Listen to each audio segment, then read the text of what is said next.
After what they are calling a painful legislative session at the state capitol, Tulsa's LGBTQ leaders gathered today to push back on what they say are attacks on their way of life. Now, we've told you Governor Kevin Stitt signed a law restricting transgender medicine and surgeries for minors. Lawmakers also worked on bills to restrict drag queen performances in public. New at 6, Fox 23's Rick Marinon is live at the Equality Center in downtown Tulsa with what local LGBTQ plus groups are planning next. Rick. This is actually the second day of action. They were down at the state capitol yesterday. Now they're here at the Equality Center today, figuring out their next steps. They may not win at the capitol, but they feel they can change hearts in the community.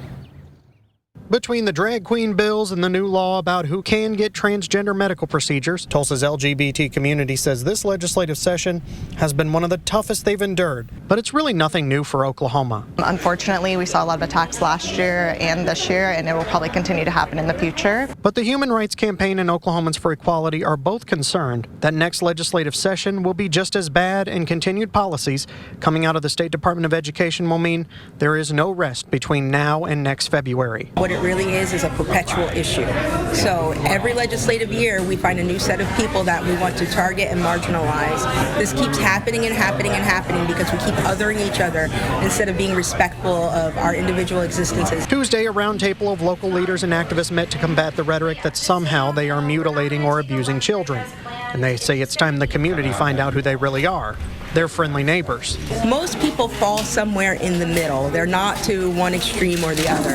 What they want to do is live their lives, prosper, and be happy with their families. Among the ideas, hold community discussions about race and gender in public places like parks, churches, and community centers. And when politics is not at hand, take care of each other, especially those rejected by their families. All while proclaiming this is their home, and they're not just going to pack up and move to California. A lot of people don't have the resources, and also people want to stay here. People love Oklahoma. It was so devastating to hear folks talk about having to leave their families, talk about leaving their home. They have community, they have a neighborhood, they have a house they love.